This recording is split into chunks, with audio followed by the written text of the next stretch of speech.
going to start by asking you a question to think about.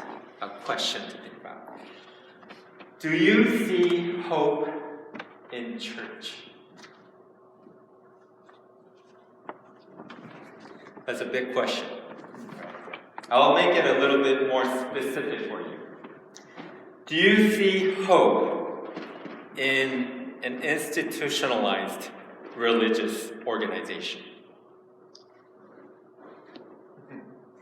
Yeah. Since we're all here this morning, I guess we are part of one, right? Do you see hope in church? Recently, especially as the United Methodist Church, our denomination, is discerning how to restructure its denominational body as the debate continues between different biblical interpretations on ministry with LGBTQIA persons.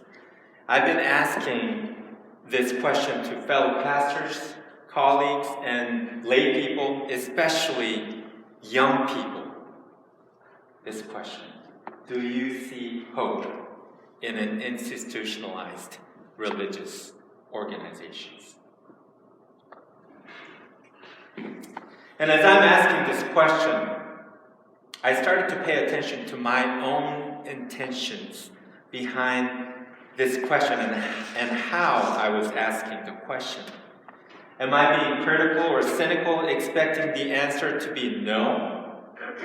Trying to hop on the conversation about negative part of talking about all the politics happening up there, that this mess is all about power and money, and how wrong this has been like this for so long. Am I asking the hope question with this in mind? Or am I being optimistic, hoping the answer is to be yes, trying to see that there are some others who are out there trying to see good things that we can do as a bigger body, a unified body, a bigger impact in all the ministries that we do worldwide, that an institution is formed with a natural intention to empower one another by being a bunch than being a loner. Am I asking the hope question with this in mind? Or are there any other intentions that I'm not aware of? The reason I'm bringing this up is because there is a question that is raised from today's scripture reading, and for us to understand this intention behind it is actually more important than what the question itself is about. Some of the Pharisees came to Jesus with a question. Teacher, Moses wrote for us that if a man's brother dies and leaves a wife but no children, the man must marry the widow and raise up offspring for his brother. Now there were 7 brothers. The first one married a woman and died childless. The second and then the third married her, and in the same way, the 7 died, leaving no children. Finally, the woman died too. Now then, here's the question. At the resurrection, whose wife will she be, since the 7 were married to her? This question by them itself might seem like they were curious about resurrection, theology of resurrection, or doctrine of resurrection, but it's not about that. Neither is about a question of marriage. The intention behind this question is that they clearly wanted to trick Jesus into being without an answer before the public witness by presenting this extreme and almost impossible scenario to Jesus. To give you a little context, Sadducees are the people who put the most value in the Torah, which is what we call the first 5 books of the scripture, which is known to be written by Moses, Torah. So whereas Pharisees, which is another group of people during that time, Pharisees put their values more on the prophets and the history part of the scriptures. So prophets, history books versus the Torah, right? And the law about this specific law about brothers marrying a wife of a deceased brother appears in Deuteronomy, which is one of the books in Torah. Deuteronomy chapter 25, verse 1.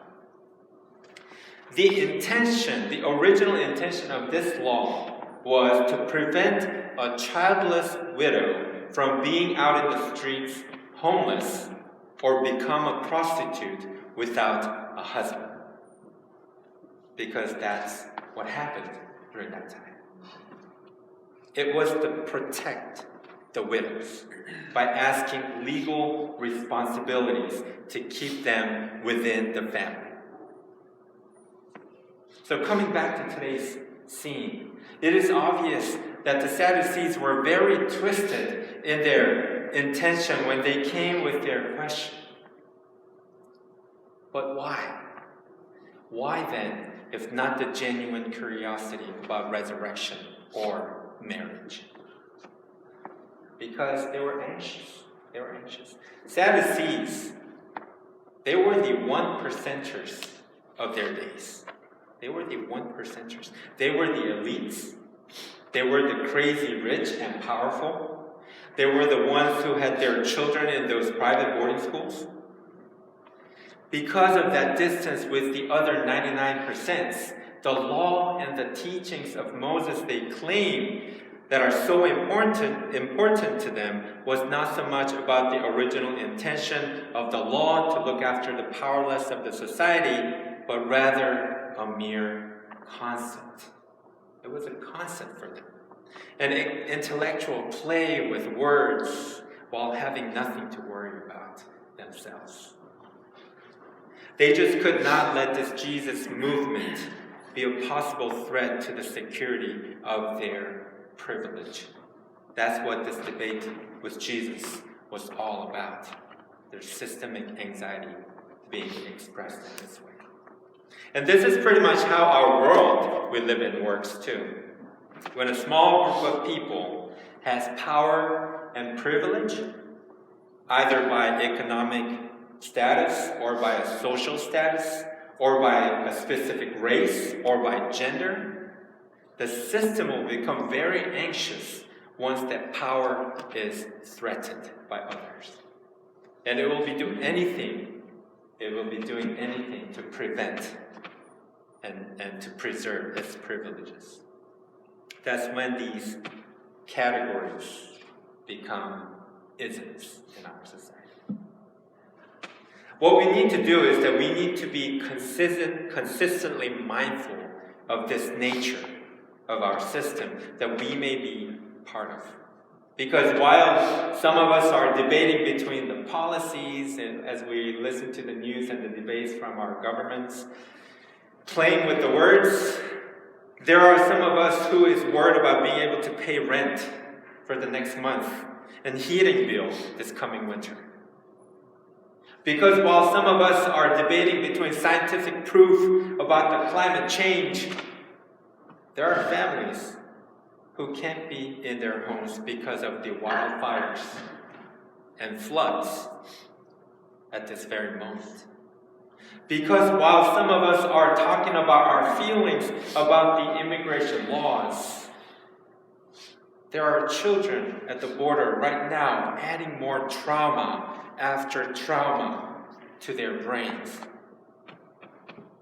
I myself, as an immigrant, always try to remember my privilege to be able to have documents. How simple is that? That's a privilege, though. As a heterosexual, able, and male person, I try to remember those privileges that I am sometimes not even aware of.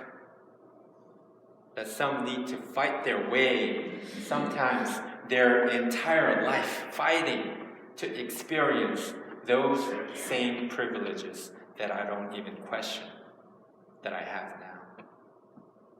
And as I'm saying this, I won't totally get the pain and suffering of what the powerless of this system is experiencing at this very moment. And that's the amazing piece in Jesus' response to the anxious Sadducees. Jesus meets us where we are. The good news is that even when we don't get it, God meets us where we are. When Sadducees asked the question they started by asking, Moses said, right?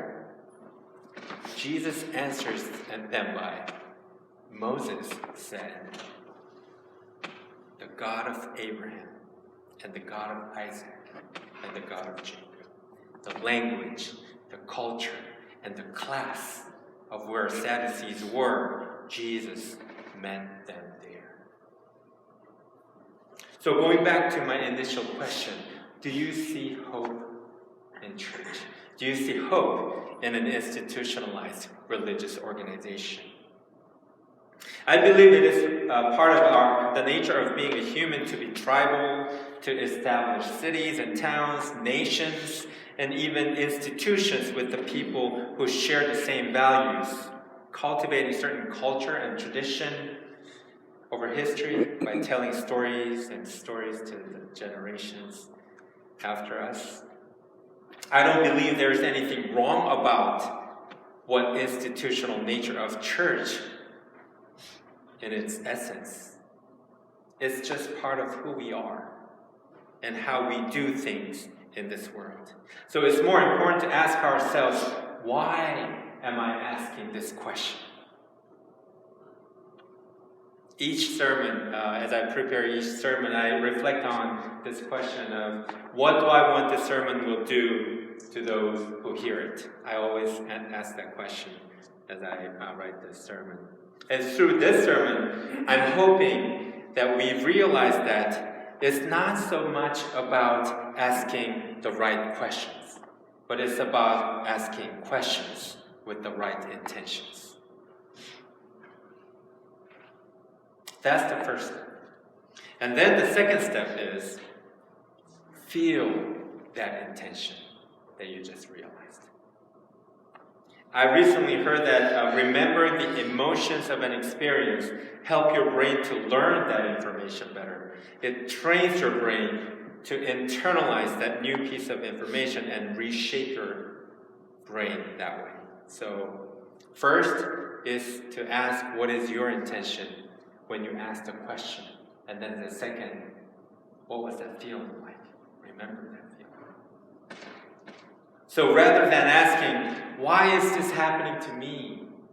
Or why is this happening to us? Instead, let us ask, how am I growing through this challenge?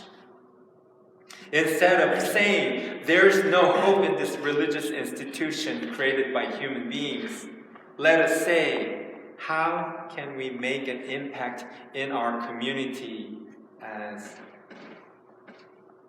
a group of faithful people? How can we love more and better? Our scripture reading ends like this today. God is not the God of the dead. Instead, God is God of the living, for to him all are alive.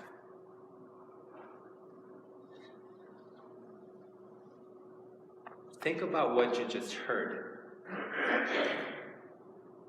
But think also about how that feels. God is God of the living, and for to him all are alive. Feel that emotion. It's that assurance that is so amazing. And when we feel that, I can say without any doubt, yes, I see hope in church. I see hope in church. Because through God, all are alive. At the end, it's about that change in perspective. And I pray that whichever situation you may be in right now, that you will be able to think about the intention behind your attitudes, behind our expressions, behind our actions. Let us be more intentional and be mindful in each moment of our lives. In that deep self-reflection, I believe that God will meet us right there, in our own way of thinking and in our own way of being. And for that gift of very close-knitted relationship, we give thanks to God.